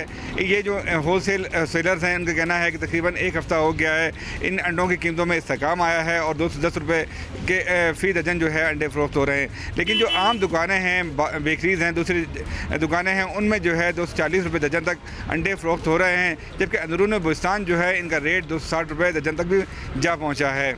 इसके अलावा जो देसी अंडे हैं वो भी यहाँ कोयटा में फ़रोख्त होते हैं, इनकी कीमतें भी मुख्तलिफ हैं, 260 रुपये दर्जन से लेकर 310 रुपये दर्जन तक ये अंडे फ़रोख्त किए जा रहे हैं। तो बेसिकली 310 मतलब जब ऊपर जाता है तो कहाँ चला जाता है, ये तो खैर हमने आपको बताया भी है। का एक इंटरेस्टिंग सवाल है कि अंडे जब इतनी सर्दी होती है तो जम नहीं जाते अंदर से? नहीं जमते अंदर। कैसे नहीं जमते? इंसुलेटेड होते हैं वो अंदर से। It's like a thing, it's a womb. आप समझ रहे हैं? ली हुई है अंदर अंडे ने। नहीं जमते अंडे अंदर से, मगर जब नहीं जमते। जब गर्मियां होती हैं, क्या आपने ऐसा फेसबुक वगैरह तो तोड़ना पड़ता है ना उसको, उसके लिए? यस ऑफ कोर्स, वो तो I get it. I am not like trying to make a joke out of it, लेकिन थोड़े से तो स्टिफ हुए होंगे। और दूसरा ये, लेकिन ज्यादा गर्मी में अंडे खराब जरूर हो जाते हैं। खराब होते हैं, और कभी कभार गरम, इतनी गर्मी की गाड़ी की बोनट पे वैसे ही दिखाने के लिए फ्राई हो जाता है, मतलब अंदर वो पक जाता है अंडा। मेरा ख्याल है कि हम इससे ज्यादा नहीं इसको आगे बढ़ा सकते हैं। हम टॉपिक बदलते हैं, और हमने जरा यंग फिल्म मेकर्स को बताना है कि उनके लिए क्या अपॉर्चुनिटीज़ हैं। हालिया बरसों में हमने देखा है कि पाकिस्तानी फिल्मसाज दुनिया भर में अपना नाम बना रहे हैं। होपफुली कि सिनेमास भी खुलें और हमारी जो फिल्में तैयार पड़ी हैं वो हम देख सकें, लग सकें। हम ऑस्कर्स तक ले आए हैं, हमारे पास टैलेंट बहुत है, लेकिन फिर वही कि ऐसा प्लेटफॉर्म चाहिए जहां नए आने वाले पर्टिकुलरली फिल्म मेकर्स अपना हुनर दिखा सकें। National amateur short film festival एक ऐसा ही प्लेटफॉर्म है जहां नए लोग अपना टैलेंट मनवा सकते हैं। सो ये क्या है एग्जैक्टली, इसमें क्या हो सकता है, क्या एक्सपेक्ट किया जाना चाहिए, ये वैसे तो नौजवानों के लिए एक ज़बरदस्त मौका भी है, और इसकी मदद से आपको जल्दी से ये भी बता दें कि पाकिस्तान का टैलेंट जो है वो आलमी स्टेज पे, इंटरनेशनल स्टेज पे दिखानी है। हाँ, वो हम दिखाते हैं, और फिर अपने गेस्ट का भी बताना है। मैंने कहा आप गेस्ट भूल गए। और इसी पर मजीद बात करने के लिए आज हमें ज्वाइन की है सेलिब्रेटेड वेटरन एक्टर अयूब खोसो साहब, और साथ मशाल Khan who is also an actor. मशाल खान इज एन एक्ट्रेस। मशाल खान मशाल जो जलती है। Thank you so much for joining us. खोसो साहब, आपसे शुरू करते हैं। वैसे तो अब ऑन अ रेगुलर बेसिस हम ऐसे प्लेटफॉर्म्स दिखा रहे हैं, अपने शो पे भी दिखाते हैं, ऑनलाइन प्लेटफॉर्म्स जहाँ young film makers, budding film makers जो हैं वो अपना फिल्म्स बना के वहाँ शोकेस भी कर सकें। लेकिन इस फेस्टिवल का ख्याल आपको कैसे आया? अच्छा, ये ख्याल मुझे तो नहीं आया। सबसे पहले तो अस्सलाम वालेकुम। और जो अभी जो आपने एक जो अंडों के जो बाजार दिखाए वो जरा मजेदार से अंडे थे। और दूसरी बात ये कि एक तीसरे अंडे की फॉर्म भी आ गई है मार्केट में, वो है प्लास्टिक के अंडे। जरा इसके ऊपर थोड़ी सी रिपोर्ट मंगवा लीजिएगा। हाँ, हम इस पर रिसर्च करेंगे। बिल्कुल जी। अच्छा, ये ख्याल जो शॉर्ट फिल्म का है ये मुझे तो नहीं आया, लेकिन ये ISPR को जरूर आया, और हुकूमती सतह पे इसके ऊपर थोड़ी सी इसकी वो हो रही है, इसको सपोर्ट हो रही है। बलूचिस्तान के हवाले से, चूँकि बलूचिस्तान एक बहुत बड़ा सूबा है और टैलेंट तो खैर उसमें माशाल्लाह बहुत सारा है, लेकिन उन तक पहुंचना बड़ा मुश्किल काम है। तो सबसे पहले तो एक जो हमारे पास ज़ाहिर है इतने सारे नेटवर्क हैं, सोशल मीडिया है, आप टेलीविज़न मीडिया है, इसके ज़रिए वहाँ तक पहुँचने की हम कोशिश कर रहे हैं। और तो हमारे यहाँ थोड़ी सी फैसिलिटीज़ का प्रॉब्लम है, लेकिन उसके बावजूद भी हम चाहते हैं कि वो जो टैलेंट है, जो कि चाहता है कि वो अच्छा लिखे, जो कि चाहता है कि वो जो एक्ट करे वो नज़र आए, जो चाहता है कि जो डायरेक्ट करे वो नज़र आए, तो उसके लिए हम कोशिश ये कर रहे हैं कि उन तक हम पहुँचें। और इसमें न सिर्फ ये कि स्टूडेंट जो कि पढ़ रहे हैं वो उनको आगे लेकर आए, बल्कि उनको भी लेकर आए जो कि ये पढ़ तो नहीं रहे लेकिन उनके पास ये टैलेंट है, वो बहुत अच्छा गाना गा सकते हैं, बहुत अच्छा म्यूजिक बजा सकते हैं, बहुत अच्छी एक्टिंग कर सकते हैं, बहुत अच्छा लिख सकते हैं, बहुत अच्छा सोच सकते हैं। हम उनको थोड़ी सी कोशिश कर रहे हैं कि उनको हम सपोर्ट करें, उनको हम आगे लेकर आए। और इंशाल्लाह मुझे बड़ी उम्मीद है कि जो हमारा नौजवान टैलेंट अच्छा, खोसू साहब ये फरमाइएगा कि आपने कहा कि उन लोगों तक पहुंचेंगे, एक तो इसका तरीक़ाकार क्या होगा, किस तरह से, क्या ये ओपन प्लेटफॉर्म है, इसमें किस तरह से जो लोग हमें अभी देख रहे हैं वो कैसे अप्लाई कर सकते हैं, सबमिशंस कैसे दे सकते हैं, और दूसरा मौज़ूआत क्या आप लोगों ने कुछ डिसाइड किए हैं या फिर कोई भी टॉपिक है जिस पर आप फिल्म बना सकते हैं?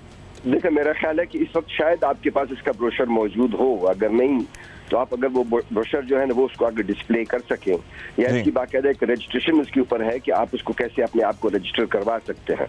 तो इसमें इसके आपके जरिए भी मैं ये अपील करूंगा कि अपने आप को फौरी तौर पर रजिस्टर करवाए। ये ओपन प्लेटफॉर्म है सबके लिए, ये सिर्फ ये नहीं कि सिर्फ उसमें स्टूडेंट्स आए, ये ओपन, बल्कि मैंने तो रिक्वेस्ट की थी कि बलूचिस्तान के लिए हमारे बहुत से ऐसे लोग हैं जिनको 20-20, 25-25 साल हो गए हैं लेकिन वो अभी अपना वो टैलेंट उस तरह से शो नहीं कर सके हैं, उनके लिए भी मैंने ये रिक्वेस्ट की थी कि जरा उनके लिए भी एक, वो ये नहीं कि वो नौजवान हो लेकिन अगर वो उसके पास टैलेंट है और थोड़ी सी बड़ी उम्र का है तो वो भी इसमें शामिल हो सके। तो उसके लिए भी हमने ये कहा कि उनके लिए भी एक अलग से आप एक वो रख लें, एक कैटेगरी उसके लिए अलग से हो कि भाई ये स्टूडेंट्स के लिए अलग से कैटेगरी रखें और जो थोड़ी सी बड़ी उम्र के हैं उनके लिए कैटेगरी अलग रखें। यानी बेसिकली एस्टैब्लिश्ड भी हो तो they can also join in, budding भी हो, न्यू भी हो तो वो भी कर सकते हैं। खोसू साहब, बल्कि हम रजिस्ट्रेशन प्रोसेस जो है वो फॉर्म इस वक्त अपनी स्क्रीन पे दिखा भी रहे हैं। मशल हाईलाइट कर दीजिएगा प्लीज, रजिस्ट्रेशन वाली उसको थोड़ा सा हाईलाइट कर दीजिएगा। जी, हम वेबसाइट का एड्रेस पूरा दिखा रहे हैं, हम दोबारा से चलाएंगे कि किस एड्रेस पे जाके एग्जैक्टली आप क्या फॉर्मेट है वो जो फॉलो कर सकते हैं। मेरी बड़ी ख्वाहिश थी, लेकिन चूंकि अब विंटर्स आ गए हैं, कोयटा और आसपास जो सर्द इलाके हैं वहाँ पे जो हमारे स्कूल्स हैं या यूनिवर्सिटीज़ हैं वो इस वक्त ऑफ हो गई हैं, और मेरी बड़ी ख्वाहिश थी कि मैं उन स्टूडेंट्स तक वहाँ जाके उनके पास चला जाऊँ। लेकिन बलूचिस्तान इतना बड़ा सूबा है कि अगर आप जरा इस्माइल खान से एंटर होते हैं बलूचिस्तान फ्रॉम जो खोसू साहब आप हमारे साथ ही रहिएगा, मशल भी हमारे साथ हैं। मशल, आप रिलेटिवली ज़ाहिर है खुद भी बहुत एक्सपीरियंस नहीं है लेकिन न्यू कमर हैं, आपने बड़ी जल्दी अपना नाम बनाया, आपकी एसोसिएशन क्या है इस फेस्टिवल के साथ और आप क्या मशवरा देंगी उन लोगों को who really want to be a part of this festival कि वो किन मौज़ूआत को छुएं या क्या चीज़ें इंपॉर्टेंट हैं जो मद्देनज़र रखनी चाहिए? Thank you for having me, and also thank you for pronouncing my name right. I always appreciate that. So essentially all of the celebrities हमारी जो association है इस platform के साथ ये है कि we have come in as supporting hands, कि हम मदद कर रहे हैं ISPR की to get as many people involved in this as we can. This is a platform from Pakistan for Pakistan. Essentially what it is for is that our future generations can get helped, the creatives can express themselves, and along with that हम पाकिस्तान की image को ना थोड़ा ठीक करके realistic बना के present करें, because throughout the world, like I mean हर 10 साल एक phase आता है, हर 10 साल the world chooses one country जिसको वो shadow में kind of like dark light पे दिखाते हैं। Pehle it was Russia, currently it's Pakistan, and for the past 10-15 years it has been Pakistan. Har movie mein the terrorist has to be Pakistani, or the negative character has to be a Pakistani. So is image ko correct karne mein and to show that Pakistan is actually a much more advanced country than it is. So showcasing that through films that are going to be made by the people who register in this. And it's not only for fixing the image, but they get something out of it. The winners are going to get scholarships for some of the most prestigious film schools in the world globally.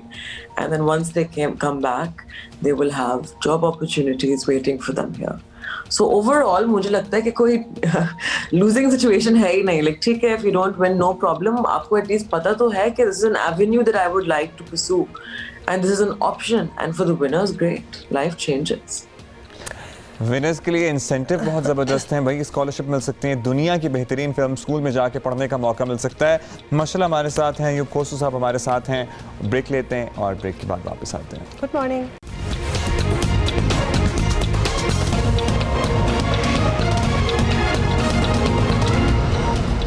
Welcome back. हम बात कर रहे हैं national amateur short film festival की, जिसमें ना सिर्फ amateur बल्कि सीनियर लोग भी इसमें पार्टिसिपेट कर सकते हैं।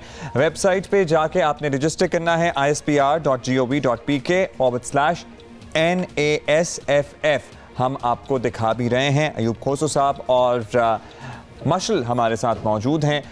खोसू साहब, ये बताइएगा कि आपने कहा कि आप बलूचिस्तान में जो फिल्म मेकर्स हैं या एक्टर्स हैं या स्टोरी टेलर्स हैं, उनके लिए ये ज़बरदस्त अपॉर्चुनिटी हो सकती है। हम पाकिस्तान के पॉजिटिव इमेज की बात कर रहे थे, पाकिस्तान को एक मुस्बत रोशनी में दिखाने की बात कर रहे थे। आप कुछ टॉपिक सजेस्ट करेंगे या फिर आपके जहन में क्या है कि किस तरह के मौज़ूआत को छूना चाहिए या जिन पे बात की जानी चाहिए? देखिए, अगर आप टॉपिक्स को भी हाईलाइट करें तो उसमें टॉपिक्स भी दिए गए हैं कि आप इन टॉपिक्स के अंदर रहते हुए आप अपना जो हमारा एक सॉफ्ट इमेज है पाकिस्तान का, उसको हम प्रमोट करें, उसको आगे लेकर। क्योंकि नेगेटिविटी अगर आप देख लें तो हमारे माशरे में नेगेटिविटी तो बहुत भरी पड़ी हुई है। आप किसी के ऊपर किसी से भी बात कर लें नेगेटिविटी पे, तो वो उसके पास बहुत सारे दलाइल होंगे। लेकिन जब आप पॉजिटिव इमेज की तरफ आते हैं तो अगर सोचता रहता है कि मैं क्या पॉजिटिव इमेज क्या मैं प्रमोट करूँ, तो हमारे यहाँ पॉजिटिविटी बहुत ज्यादा है, सिर्फ उसको ढूंढने की जरूरत है। टैलेंट का मतलब यही है ना कि आप उस पॉजिटिव इमेज को आगे लेकर आए। हाँ, जहाँ तक आप हमारे माशरे में जाहिर है नेगेटिव चीजें होती हैं, लेकिन अगर आप हमारे पुराने फिल्म देख लें, हमारे पुराने अगर आप प्लेज देख लें, ड्रामा देख लें, तो उसमें नेगेटिव के साथ साथ पॉजिटिव, लेकिन हमेशा पॉजिटिव को हमने जीतता हुआ दिखाया। हमारे यहाँ बदकिस्मती से अब हम जो है ना नेगेटिव को हम जो है ना उसको हम फातेह करार देते हैं कि जनाब ये नेगेटिव जो है ना ये जीत गया है। इस चीज को हमने वो करना है कि आपने नेगेटिव को शिकस्त देनी है, पॉजिटिव को आपने फातेह बनाना है। तो मौजूद हमारे बहुत सारे राइट, पॉजिटिव इमेज की भी हम बात कर रहे हैं। और मशल, आपसे भी यही पूछना चाहूंगी कि आप किस कैपेसिटी में अपने आप को देखती हैं इस फिल्म फेस्टिवल में कंट्रीब्यूट करते हुए? Are you going to be directing something, are you judging something, are you a part of film जिसमें आप खुद भी एक्ट कर रही हो, या सिर्फ इनकरेज कर रही हैं लोगों को to be a part of this festival? नहीं, देखें, हम ऑलरेडी इस इंडस्ट्री का एक हिस्सा हैं, तो हमने प्रोफेशनली काम किया है, हम सारी चीज़ें जानते हैं। It doesn't make sense कि हम हिस्सा लें और फिर like I don't think that's fair. So for me, as far as it is, I just want to motivate everyone to be like, come, join, take part, do this. So that's my capacity, is to just try to get the youth and actually the whole of Pakistan के थोड़ा motivate करें, tell them कि media is a fun place to be, बहुत सारी opportunities हैं, so please come this way. नहीं, we can clearly see that. Thank you, Marshal और अयूब खोसू साहब हमारे साथ मौजूद थे। और जनाब, आपके लिए भी ये प्लेटफॉर्म हाजिर है। आप पाकिस्तान में कहीं भी हों तो आप ispr.gov.pk/NASFF। खुशी की बात यह है कि माशाल्लाह मतलब ये एक नया एक और प्लेटफॉर्म हमने आपको बताया है कि जिस पे आप अपनी फिल्म वगैरह कर सकते हैं। There are so many social media पे अब तो इतने ज़्यादा चैनल्स जो हैं वो भी खुल चुके हैं। मतलब अब ये कहना कि हमें अपना टैलेंट दिखाने की कोई जगह नज़र नहीं आती, दैट वुड बी रॉन्ग, क्योंकि माशाल्लाह अब बहुत चैनल्स हैं इस किस्म के where you can show your talent. अब तो अच्छा जी, प्रोमोज ही इतने ज़बरदस्त बनते हैं कि उसमें भी आप एक टैलेंट दिखा सकते हैं। अभी हम वज़ीर आज़म साहब के बयान की बात कर रहे थे, इससे पहले आपको पता है ना हमारे साथ मेहमान थे, लेकिन इस पर ज़रा हम तज्जिया लेंगे। सीनियर तज्जियाकार इरशाद भट्टी हमारे साथ मौजूद हैं। बहुत शुक्रिया भट्टी साहब। भट्टी साहब, अपने मौजू पे आने से पहले आप हमें सबसे पहले तो ये समझा दें, हम चाहेंगे कि आप समझा दें कि जब वज़ीर आज़म जब ये तस्लीम कर रहे हैं कि वो बग़ैर तैयारी के हुकूमत में आए और 1.5 साल तक उन्हें समझ में नहीं आया कि वो हो क्या रहा है, तो ये वो अपने ही खिलाफ एक केस नहीं बना रहे, तो फिर ना अहली वाले ताने हम सबको याद हैं, उन एतराज़ात में कितना वज़न बाकी रह जाता है?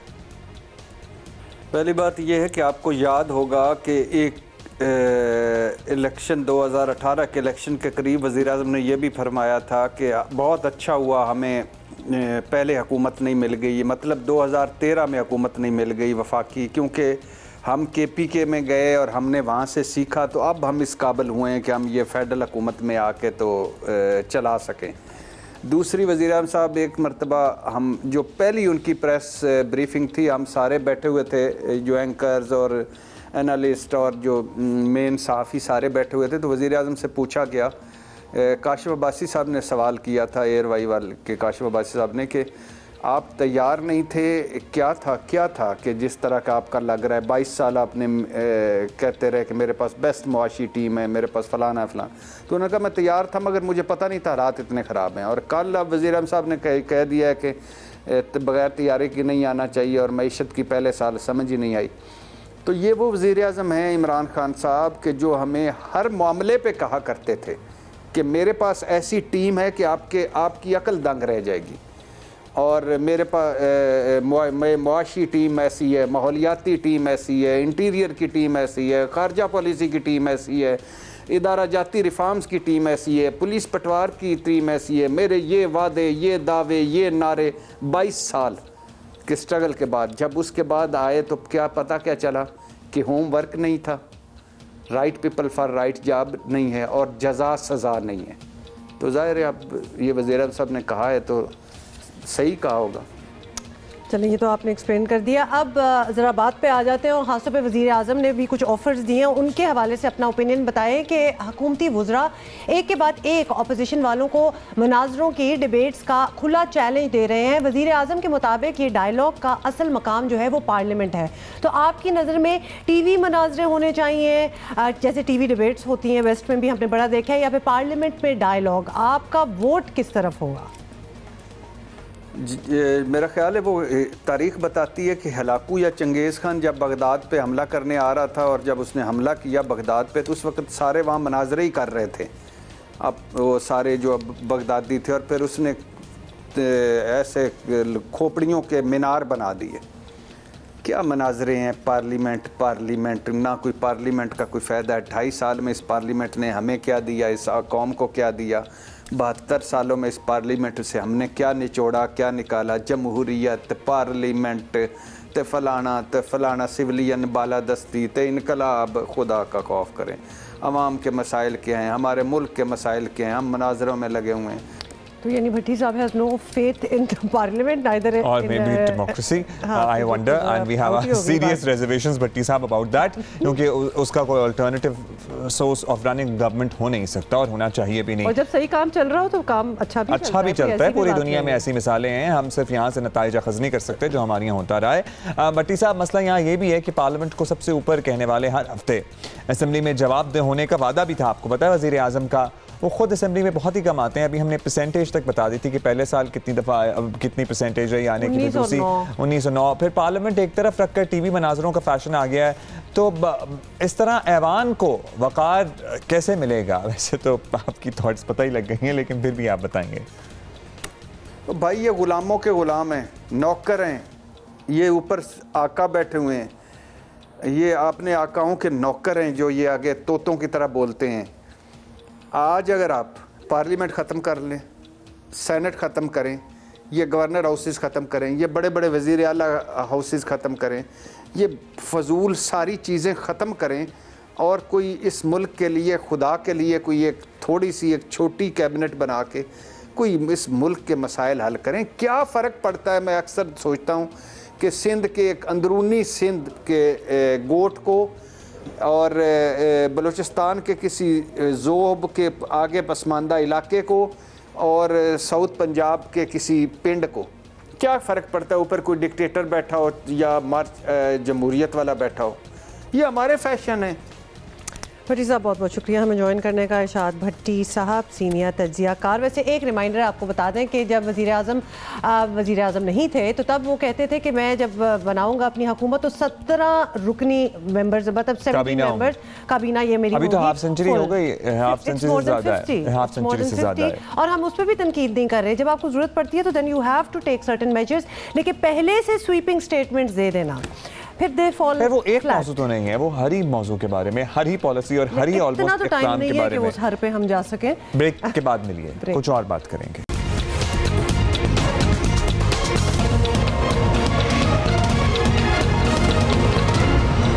Welcome back. और आपको बताएं कि बरतानिया में कोरोना वायरस की नई किस्म आने के बाद दुनिया ज़रा परेशान हो गई है, हिलकर रह गई है। और ब्रिटिश नेशनल हेल्थ सर्विस क्या कर रही है, सब नज़रें इस पर लगी हैं। पाकिस्तान समेत दुनिया भर ने बरतानिया से आने वालों के सख्त स्क्रीनिंग और सफरी पाबंदियाँ आयद कर दी हैं। बरतानिया के अंदर भी हालात जो हैं वो तशवीशनाक हैं। हुकूमत बरतानिया के मुशीरों और माहिरीन सेहत ने हुकूमत से मुल्क भर में सख्त लॉकडाउन लगाने का मुतालबा किया है और कहा है कि मुल्क में कोरोना वायरस हर जगह फैल चुका है। टियर 4 का लॉकडाउन ना लगा तो हजारों जानें जा सकती हैं। उधर आलमी इदारा सेहत ने ये तसल्ली ज़रूर दी है कि कोरोना की नई किस्म पहले से ज़्यादा मुहलिक नहीं है, लेकिन इसके फैलाव में तेज़ी ज़रूर है। बहरहाल ये इब्तदाई तहकीकात हैं, वक्त गुजरने के साथ साथ और वजाहत आएगी तो शायद कुछ सूरत हाल और वाज़ेह हो जाए। बहुत ही तशवीशनाक सूरत हाल बरतानिया के लिए तो आज है, लेकिन कल को पूरी दुनिया के लिए हो सकती है, क्योंकि आपको पता है कि किस तरह से लोगों के ट्रैवल करने के साथ ये वायरस एक मुल्क से दूसरे मुल्क और एक शहर से दूसरे शहर जाता है। बरतानिया की नेशनल हेल्थ सर्विसेज के साथ काम करने वाली कंसल्टेंट डॉक्टर समिया लतीफ़ से हम बात करेंगे, उनसे जानने की कोशिश करते हैं। डॉक्टर साहिबा, बरतानिया में कोरोना वायरस की एक नई स्ट्रेन सामने आई है, दुनिया भर में ज़ाहिर है इस पर तशवीश भी है। और क्या बरतानवी हुकाम को समझ आ रहा है कि क्या इसमें नए एलिमेंट्स क्या हैं, क्या नई अलामात हैं, किस तरह से नए तरीके से बॉडी को अफेक्ट कर रहा है वायरस? जी, अभी इन्वेस्टिगेशंस हो रही हैं और इसके ऊपर स्टडीज हो रही हैं और वायरस को हम लैब के अंदर इस नए वेरिएंट को हमने ग्रो कर लिया, तो अनकरीब ज़्यादा डिटेल हमें पता चल जाएगी। अच्छा, ये भी बताइएगा डॉक्टर साहिबा कि ये नई स्ट्रेन या नया वायरस जो भी आप इसे कहें, तो क्या कोरोना वायरस की पहली लहर वाली किस्म से ज़्यादा ख़तरनाक है? अब तक इसके बारे में क्या पता चल सका है? हम ये नहीं कह सकते कि ये ज़्यादा खतरनाक है, हम सिर्फ ये कह सकते हैं कि ये 70% ज़्यादा तेज़ी से एक दूसरे से फैल सकता है। तो इसका स्प्रेड जो है वो काफ़ी क्विक हो रहा है, लेकिन इसकी सिवियरिटी पे हम अभी कोई तबसरा नहीं कर सकते, ना ही हम ये कह सकते हैं कि इसकी वजह से डेथ्स ज़्यादा हो रही हैं। इस स्टेज पे हम बिल्कुल ये देख भी नहीं रहे और कह भी नहीं सकते। डॉक्टर साहब, एक सवाल तो ये भी है कि जो वैक्सीन तैयार की गई है, क्या इस नए वायरस के लिए करामत होगी या फिर मज़ीद अभी हमने तो तसल्ली ले ली थी कि वैक्सीन आ गई है, सूरत हाल बेहतर हो जाएगी, या एक और वैक्सीन आएगी, या दिस वुड बी इनफ? फिलहाल तो हमें जो इंडिकेशन मिल रही है वो यही बता रहा है कि ये वैक्सीन इस पे काम कर सकेगी। अच्छा, अगर तो डॉक्टर साहब हमारे साथ हैं तो एक और बिल्कुल डॉक्टर साहब आपसे ये भी पूछना है कि क्योंकि हम ये बात कर रहे थे अभी कि कोरोना की नई स्ट्रेन सामने आने के बाद दुनिया भर से बरतानिया पर सफरी पाबंदियां लगाई जा रही हैं, तो वैसे ही जैसी पहली ऑब्वियसली चीन के लिए थी तो उसी टाइप का कुछ सोचा जा रहा है। आपके ख्याल में ये इतना सीरियस मामला है कि इस पर इतना बड़ा रद्द अमल आता? मेरा ख्याल है कि बात ये कि आजकल इतनी ज़्यादा ग्लोबल ट्रैवल होती है और ये कुछ हफ्तों से फैल रहा था और हमने इसकी सीक्वेंसिंग अभी की है, तो अब तक ये शायद और मुल्कों में शायद पहुंच भी जाए और हमारे मुल्क में भी किसी और मुल्क से शायद आया है ये। तो आजकल जल्दी से चीज़ें फैलती हैं, कब तक आप सफ़र इतनी देर के लिए बंद कर सकते हैं ग्लोबल ट्रैवल, ये आई थिंक पॉलिसी मेकर्स को सोचना पड़ेगा। कंट्रोल मेजर्स अगर आप सारे वही हैं, अगर आप वो अच्छी तरह बरकरार रखें, मास्क पहने, हाथ अपने धोएं और अपना डिस्टेंस रखें, तो आप इस चीज़ को ओवरकम कर सकते हैं। चलें, बहुत शुक्रिया डॉक्टर साहब हमारे साथ मौजूद थी। अब ये भी खर्चा है कि बरतानिया में कहाँ से आया, लेकिन ये नई स्ट्रेन है तो मैं डरा नहीं रहा, लेकिन सूनर लेटर ये सभी जगह फैल जाएगा। हाँ, मतलब how can you stop a virus? I mean as we know this whole year we try to stop, वो स्टॉप तो नहीं हो रही। अच्छा चले, इंशाल्लाह अल्लाह मदद करेगा। अब हमारे शो का टाइम तो खत्म हो रहा है, we really don't have any more time, तो इंशाल्लाह कल मुलाकात करेंगे। और नई स्ट्रेन पुरानी स्ट्रेन, बस अपने आप को बचा के रखें, मास्क पहने, हाँ, और कोई हल नहीं।